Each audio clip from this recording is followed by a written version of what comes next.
comment puis-je répondre non à une demande de télétravail? Et on va le traiter sous l'angle de pourquoi le manager n'est à ce point pas à l'aise avec sa conviction sur pourquoi il refuse ou pourquoi il accepte du télétravail à un collaborateur. Et une de ses collaboratrices vient la voir pour lui demander de basculer à 3 jours de télétravail par semaine. Le premier réflexe de Marie, c'est « je vais lui dire non ». Est-ce que c'est une difficulté à se concentrer au bureau? Est-ce qu'on peut y répondre du coup autrement? Est-ce que c'est un besoin d'équilibre vie pro-perso et comment est-ce qu'on l'analyse avec le collaborateur? Voilà, quelle est l'argumentation qu'il y a derrière? Aucun des deux managers ne comprend véritablement la demande du collaborateur derrière et est pas très à l'aise avec sa propre réponse à lui. La relation commence à devenir un tout petit peu tendue et ça commence à devenir compliqué. Bonjour tout le monde, bienvenue dans ce nouvel épisode du Coup de Bigot, le podcast qui réconcilie les managers avec le management. Ce podcast est né de formations managériales que j'anime et entre chaque session, je reçois les managers individuellement pour analyser leur propre cas. Et au bout de plusieurs répétitions, je me suis rendu compte qu'il y avait une vraie richesse dans le contenu de nos échanges et que ça serait intéressant pour chacun d'entre vous de pouvoir participer finalement à l'analyse de ce cas-là et pouvoir le dupliquer par analogie dans ses propres situations managériales. L'ambition de ce podcast, c'est de vous donner des clés pour pouvoir agir sur vos situations managériales, mieux les comprendre et avoir des leviers pour pouvoir agir avec vos collaborateurs au quotidien.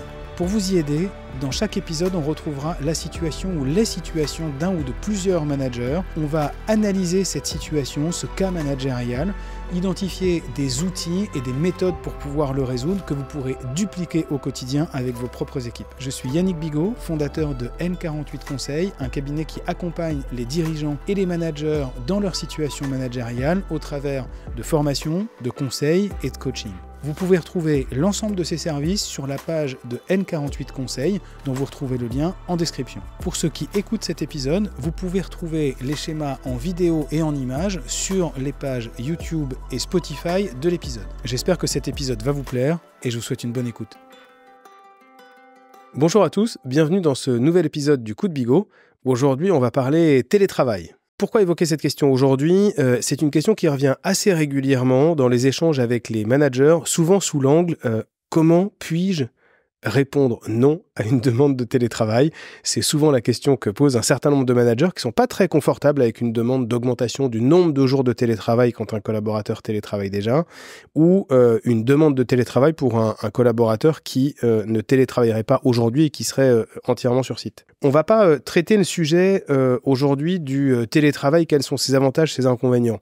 Une simple conviction, on le traitera dans un autre épisode, mais une simple conviction pour moi, c'est que le télétravail à 100% est compatible avec très peu d'organisations, très peu d'entreprises et de modes d'organisation. En général, c'est plutôt une organisation mixte entre du télétravail sur site et du télétravail à distance. Et qu'en fait, pour moi, la question à se poser, c'est quel est l'environnement dont j'ai besoin, à distance ou en présentiel, pour travailler de manière efficace en fonction de ce que j'ai à faire. Sachant qu'on a tous plusieurs tâches dans une journée, on peut avoir des besoins de collaboration ou des besoins de concentration qui ne sont pas du tout les mêmes en fonction d'un métier et de l'autre. Un travail d'analyste ou de juriste et un travail de commercial ne nécessitent pas les mêmes natures d'interaction. Donc pour moi, la question qui se pose, c'est quelles sont mes activités? Et pour chacune de ces activités, quelle est la nature de besoin d'écosystème ou de contexte de travail qui est le mien? Est-ce que je travaillerai finalement mieux de manière très isolée à la maison ou est-ce que je travaillerai mieux dans mes locaux? Voilà, en gros, en synthèse, une première indication. Et on va le traiter sous l'angle de pourquoi le manager n'est à ce point pas à l'aise avec sa conviction sur pourquoi il refuse ou pourquoi il accepte du télétravail à un collaborateur. Pour répondre à cette question, on va traverser 2 cas, celui de Marie, qui est responsable de mission dans un cabinet d'expertise comptable, et celui de Paul, qui lui est dirigeant d'une petite PME dans le négoce de matières premières. Marie, elle est responsable de mission, donc ça veut dire qu'elle encadre une petite équipe et elle a un certain nombre de clients pour lesquels elle assure une prestation de comptabilité. Donc elle suit les comptes, elle fait les déclarations de TVA et elle produit les bilans avec son équipe pour un portefeuille de clients. Ces équipes ont tous le droit à du télétravail à 2 jours par semaine. Et une de ses collaboratrices vient la voir pour lui demander de basculer à 3 jours de télétravail par semaine. Le premier réflexe de Marie, c'est « je vais lui dire non ».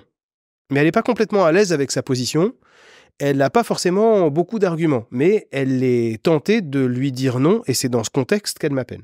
Dans le cas de Paul, On est donc dans une petite PME dans laquelle on fait du négoce de matières premières. Paul recrute un commercial en B2B, donc globalement qui va aller voir d'autres clients qui ne sont pas des particuliers mais qui sont des professionnels. Et il recrute un commercial parce que lui veut rester focalisé pleinement sur l'activité de recherche et développement et de pilotage de l'activité globale. Mais il ne veut plus être dans une fonction purement commerciale. Il fait rentrer ce commercial qui vit à une 50aine ou une 60aine de kilomètres du site de l'entreprise.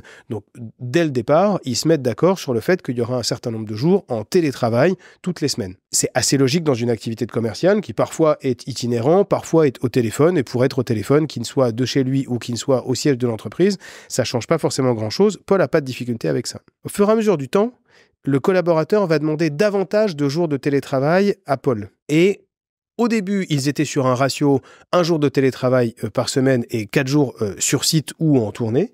Et puis finalement, le collaborateur cherche à inverser la tendance au fur et à mesure des semaines. Donc au début, il demande 1 jour de plus, puis un 3e jour de plus. Et là, on arrive finalement à un ratio qui est complètement inversé avec un collaborateur qui est 4 jours sur 5 en télétravail, 1 jour sur 5 sur site. Ça finit par être la demande du collaborateur de Paul qui souhaiterait lui dire non, mais ça cache quelque chose derrière. Il y a dans ces deux cas 2 grands points communs et on va essayer d'analyser le problème de chacun de ces 2 cas. Mais déjà, 2 grands points communs pour chaque manager auquel il faut être particulièrement vigilant. Le premier, c'est que la demande du collaborateur, elle est très faiblement argumentée. Dans ces 2 cas-là, les collaborateurs formulent une demande comme si c'était un acquis finalement, se posent pas beaucoup la question de en quoi c'est intéressant, en quoi c'est pas intéressant pour l'entreprise. Ils arrivent avec une demande et ils ne l'argumentent pas en réalité. Le premier réflexe d'un manager, ça peut être de confronter cette demande avec la question rituelle, si vous écoutez le podcast, c'est de dire pourquoi ? Quelle est finalement la motivation derrière ou le besoin du collaborateur pour demander cette augmentation de son jour ou d'une bascule en télétravail? Est-ce que c'est une difficulté à se concentrer au bureau? Est-ce qu'on peut y répondre du coup autrement? Est-ce que c'est un besoin d'équilibre vie pro-perso et comment est-ce qu'on l'analyse avec le collaborateur? Voilà, quelle est l'argumentation qu'il y a derrière? Et du coup, le premier réflexe du manager, c'est quand même de confronter ça. Le deuxième point commun entre ces 2 demandes, c'est que aucun des 2 managers ne comprend véritablement la demande du collaborateur derrière et est pas très à l'aise avec sa propre réponse à lui. Il sent bien que ça cache quelque chose d'autre, mais il n'arrive pas forcément à expliquer quoi. Donc creusons sur le cas de Marie. Marie, derrière son envie de refuser, quand on commence à discuter de la situation, elle dit « Je souhaite refuser parce que, en réalité, je ne fais pas vraiment confiance à ma collaboratrice. » On essaye de comprendre avec elle qu'est-ce qui se cache derrière cette problématique de confiance. Et elle n'est pas du tout la seule. Dans énormément de situations de demande de télétravail, la question de la confiance est un élément qui est très récurrent.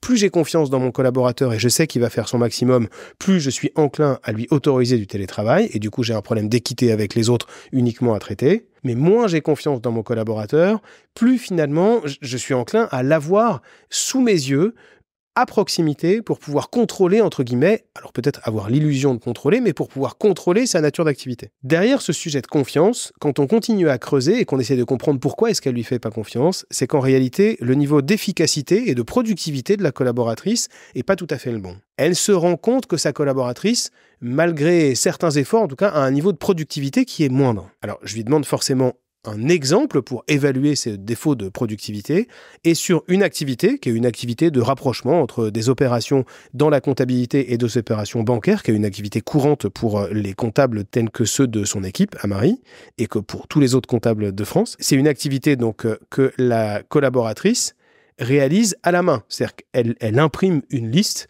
enfin une double liste de ces 2 opérations et elle les pointe à la main. Alors que Marie a déjà demandé et fourni à ses équipes des outils Excel qui permettent d'aller beaucoup plus vite. Quand on regarde le niveau de productivité réel, les autres collaborateurs mettent 2 heures à réaliser cette opération avec les fichiers Excel que Marie leur a fournis et cette collaboratrice-là, qui le fait à la main, consciencieusement, avec le même niveau de qualité à la fin, elle met 8 heures à le faire. La réalité du problème de Marie, c'est qu'elle s'apprête à refuser à sa collaboratrice une demande de télétravail parce qu'elle ne lui fait pas complètement confiance sur le fait qu'elle travaille suffisamment, parce qu'elle ne traite pas en réalité le cœur du sujet, qui est est-ce que cette collaboratrice utilise correctement les outils et a le bon niveau de performance. Et en réalité, si le vrai sujet qu'elle devrait traiter ensemble, c'est ce sujet-là, qui est un défaut de performance, et une fois que ce sujet est traité, la question du télétravail probablement ne se poserait pas du tout de la même manière. Dans le cas de Paul, c'est presque différent. Paul, c'est quelqu'un qui n'aime pas le conflit et qui fait plutôt naturellement confiance à tout le monde. Il voit bien que son commercial n'a pas la même performance commerciale que lui. Il met ça sous le compte de sa propre proximité avec les clients qui lui permettent d'être très efficace et d'avoir des contacts extrêmement rapides, là où le collaborateur a besoin davantage de temps pour créer du lien et avoir le même niveau d'efficacité commerciale. Au fur et à mesure que les mois passent, la performance commerciale du collaborateur ne monte pas, voire même elle diminue. Forcément, Paul se remet en question, il essaye d'avoir un certain nombre de contacts avec un certain nombre de clients, essaye lui-même de reprendre quelques clients en main et se rend compte que finalement, quand lui s'en occupe, le niveau de proximité reste le même, donc il arrive à avoir des bons objectifs commerciaux. Donc le problème vient bien du collaborateur et pas d'un problème de contexte économique ou de difficulté d'un certain nombre de clients. En plus de la performance individuelle du collaborateur, on commence à sentir une baisse de l'efficacité collective de l'équipe. Le collaborateur étant à distance, il n'a pas ou peu de lien avec le reste de l'équipe et il n'y a pas de véritable dynamique. Il lui manque des informations, il n'apporte pas des informations au reste de l'équipe. La relation commence à devenir un tout petit peu tendue et ça commence à devenir compliqué. Et la relation entre Paul et le collaborateur devient de plus en plus tendue, faute d'avoir des contacts directs en physique au quotidien. Il s'envoie des mails avec énormément d'incompréhension et la situation commence à se tendre. Il commence à y avoir des recadrages qui sont réciproques entre les uns et les autres et la situation devient vraiment très difficile et pour Paul et probablement pour le collaborateur. Le sujet, c'est que là, au lieu de traiter une demande de télétravail et d'augmentation du jour de télétravail, Paul a choisi de dire oui, alors qu'il aurait probablement dans ce cas-là plutôt dû dire non au collaborateur ou en tout cas interroger à nouveau le pourquoi et de travailler à quel niveau de télétravail est compatible avec le niveau de performance du collaborateur de Paul. Dans les deux cas qu'on vient de voir, aussi bien de Marie que de Paul, on est dans une situation où il y en a une qui dit non et l'autre qui dit oui, mais dans aucun des deux cas, il n'interroge véritablement le pourquoi du collaborateur et finalement, c'est ça qu'il faut aller regarder. Donc si je devais vous donner quelques tips, le premier, c'est d'analyser pourquoi vous souhaitez dire oui ou vous souhaitez dire non. Dans le cas de Marie, elle souhaitait dire non parce qu'en réalité, elle n'avait pas confiance dans le collaborateur. Dans le cas de Paul, il souhaitait dire oui pour éviter d'avoir une discussion sur le niveau de performance de son collaborateur. Vous voyez bien que dans les deux cas, s'ils s'étaient posé la question de pourquoi je veux dire oui ou pourquoi je veux dire non, ils auraient commencé à creuser un tout petit peu et ils se seraient dit que le vrai problème n'était pas un sujet de télétravail, mais était un sujet plutôt de pilotage de la performance. Le deuxième élément, c'est de comprendre pourquoi le collaborateur souhaite une augmentation de son jour de télétravail ou la mise en place du télétravail s'il ne télétravaillait pas. Qu'est-ce qui le motive? Quels sont finalement ses besoins cachés derrière sa demande? Et le troisième élément, c'est de faire du feedback au collaborateur et de traiter la réalité du sujet, voire de poser un certain nombre de conditions sur une demande de télétravail en disant on peut accepter à condition que, dans le cas de Marie, à condition que tu utilises les outils et que ton niveau de performance augmente. Dans le cas de Paul, à condition que ton niveau de performance commerciale augmente et que tu aies suffisamment de liens avec le reste des équipes pour que l'entreprise soit elle-même efficace. On arrive à la fin de cet épisode. J'espère qu'il vous a été utile et qu'il vous a apporté des éléments de compréhension de comment est-ce qu'on pouvait traiter des demandes de télétravail de et quels étaient les éléments qu'on pouvait utiliser de méthode pour leur répondre. J'espère que le cas de Paul et de Marie vous a vraiment éclairé et je vous dis à très bientôt dans un nouvel épisode. Merci d'avoir écouté cet épisode, j'espère qu'il vous a plu. Si c'est le cas, n'hésitez pas à laisser un commentaire sur votre plateforme favorite ou en parler autour de vous. C'est grâce à ça que d'autres managers pourront avoir accès à ce contenu, en avoir connaissance et pouvoir progresser dans leur pratique managériale. N'hésitez pas à m'envoyer un message pour me faire part de vos feedbacks, ça m'encourage et ça m'aide à progresser. Si vous souhaitez échanger sur vos sujets managériaux, suivre une formation managériale, vous faire accompagner, vous pouvez retrouver en description de cet épisode les liens pour pouvoir me contacter et n'hésitez surtout pas à me contacter directement via LinkedIn. À très bientôt dans un nouvel épisode.